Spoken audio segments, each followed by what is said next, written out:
Hi, I'm Limo Milan. In this video, we're going to look at warp modes and how they are relevant within Ableton Live. So the first question is, what are warp modes? And these are the ability, or the warp mode is the ability for Ableton Live to take audio files from elsewhere, bring them into your project environment and have them synchronize in terms of tempo with whatever tempo you want to run your project at. So if I preview files inside the Live browser,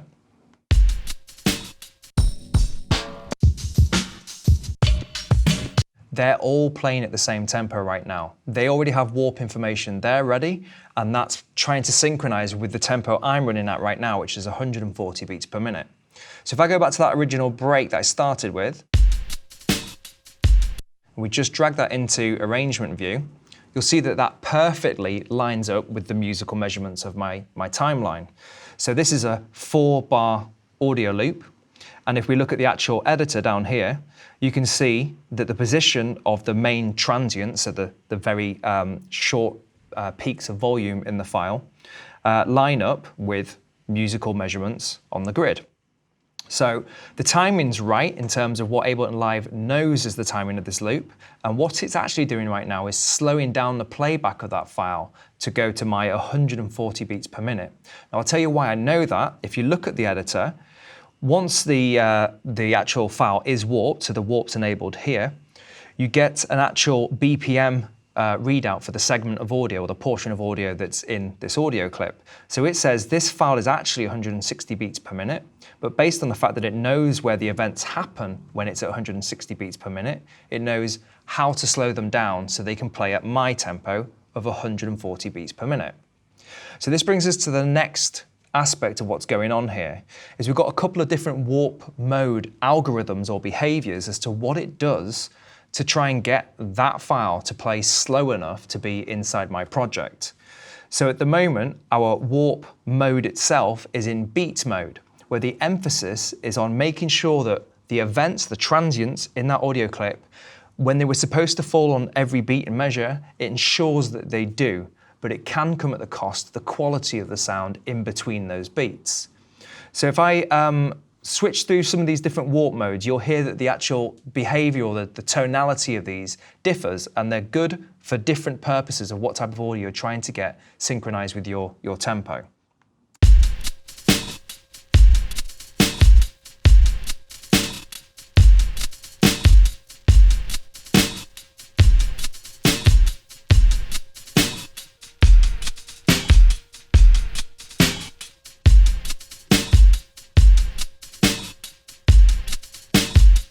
Okay, so that's all our different warp modes, and you'll notice they had a slightly different tonality to them as we switch through each one.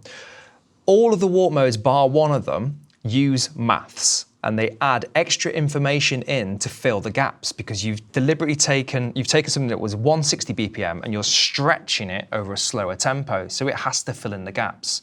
And the maths that it uses to do that differs between the different warp modes, and that's why they sound different. So sometimes the tones one that's listed second in the list, that's better for generally simple synthesizer type of loops where there's just melodic pitch happening. There's texture where things are quite rich in all the harmonic and frequencies that are in there, and it tries to preserve the integrity of that. Now repitch, for anyone who is at least aware of the older school technology in electronic music, is similar to the behavior of either a tape machine or of a turntable, where to play it slower, the pitch also goes down at the same time as the tempo. They're linked together and bound. So that's an old vari-speed behavior. The other ones maintain the pitch, unless we manually change transpose, they maintain that pitch and they just focus on the playback duration instead. And that comes at the cost of these extra kind of calculations that happen to make that happen. So if let's say you want to take a loop and the pitch of it isn't so important, but the integrity of the file is, repitch is a good way to go.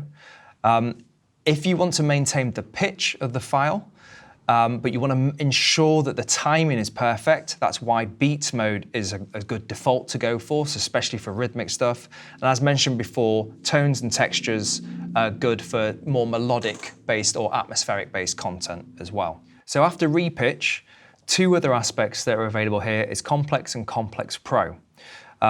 If you're familiar with the DJing kind of background, it's like the pitch preservation buttons you can have where you press on your controller and it maintains the melodic key of the song you're playing, regardless of how fast or slow you play it. Now, complex is an older style algorithm that's been here for a while, and it's generally designed to work best on music. So when you're DJing inside Ableton Live, it will maintain all factors within the song as best as it can without, showing weaknesses in the sound quality. Complex Pro is a more modern version of Complex, and it gives you a couple of different variable parameters that you can kind of sweet spot or tune in to the particular song, should we say in this case, to get the best results from the type of music that you're playing. But for now, the main focus would be on the melodic side, if we're just working with simple loops for synths or melody parts, and then obviously the beat options of beats and repitch as well. So we know that Ableton Live knows the timing of the original audio file because it's put it in an audio clip inside Arrangement View in this case, or inside Ableton Live. And it's basically mapped out where the measures of the waveform, the audio file, sit on a musical timeline. But we can modify that, and that's where warp markers are useful. So at the moment, we have in this audio clip a warp marker at the beginning, which is this yellow one here, and we have a warp marker at the end. And what we can do is grab a different event in the middle by what's called a transient marker, and we can just drag this around, and if you see, the end and the beginning points of this audio clip are not being shifted at all, just more the actual balance of where the speed happens on one side of the loop versus the other is. So let me play that, because that might be a bit complex to understand just from me describing it. So I'm going to play this and just simply modify the middle point so you can hear what's going on.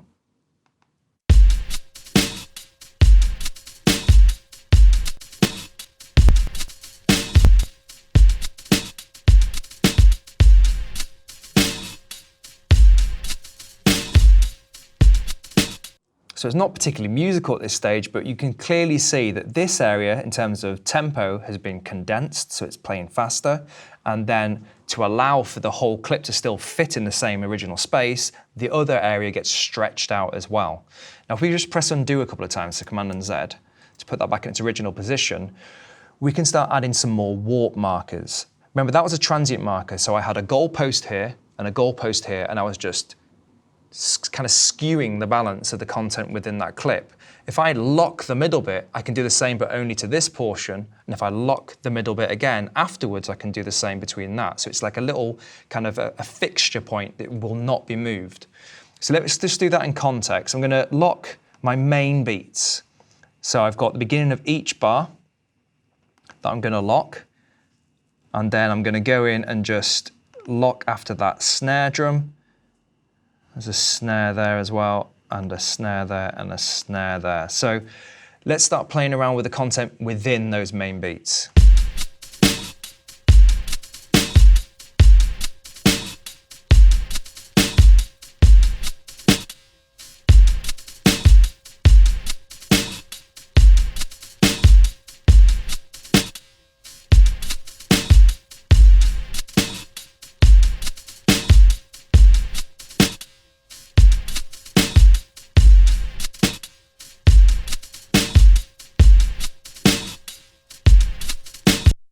Okay, so the rhythm's a little bit off there, so I'll just correct that. But generally, we've put a very different emphasis on the rhythm there, not by editing this audio file up, just by squeezing and expanding different portions of it. Still within our 4 bars, but we're just playing around with time in the middle as well. So this is where warp modes come into play. And that actually explains why the timing seemed a little bit off in terms of this loop, because I've just noticed I've left it in Complex Pro mode. So it was trying to focus on it as if it was an entire song, where timing's important, but so is the integrity of the melody and the tone of the melody parts and so on. So if I put it back on beats now, you see that the timing's much tighter again. So that's a good example. So the timing's a lot tighter there. So the next thing that I want to play with is the warp modes and just see what experimental things can happen here. So I'm just going to duplicate my original beat. So Control and duplicate. And then I'm going to leave that one unaltered at this stage and then go back to my original loop and then try out these different warp modes to see how they sound when they're being pushed to stretch these sounds out to the extremes, really. So press play.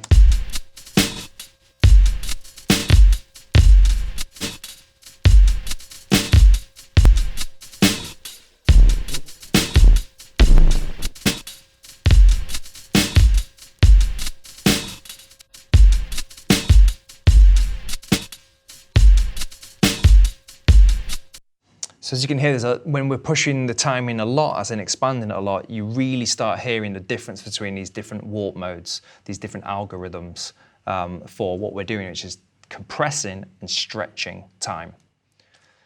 So what we've looked at is why audio clips play in time in Ableton Live, how they are managing to be synchronized at all times no matter what we do to our tempo and our project, and what we can do to go in further into an audio clip to give it its own customized properties in terms of the time within the audio clip's duration.